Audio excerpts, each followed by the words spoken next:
Bonjour, la science à l'épreuve de Dieu, paru en mai 2022 aux éditions Salvator, 185 pages. Est-ce une réponse au livre Dieu, la science, l'épreuve de Michel-Yves Bolloré et Olivier Bonnassy, paru en 2021? Est-il possible d'apporter des preuves à l'existence de Dieu en un mode rationnel et moderne? François Heuvet, jésuite, rédacteur en chef de la revue Études, physicien, avance que la réponse à cette interrogation fondamentale est beaucoup plus complexe qu'il n'y paraît. Car si la science et la foi peuvent dialoguer, le mélange des genres n'est guère profitable aux deux parties.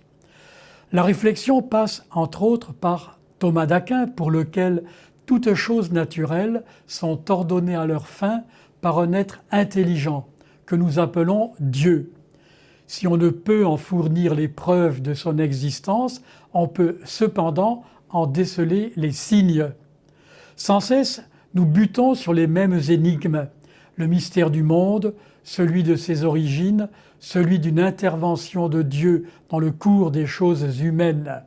François Heuvet souligne combien le dialogue entre la recherche scientifique et la confession d'un Dieu créateur n'est pas contradictoire, car la pluralité des approches au mystère du monde et de l'univers est nécessaire, qu'elle soit scientifique, philosophique, théologique ou politique.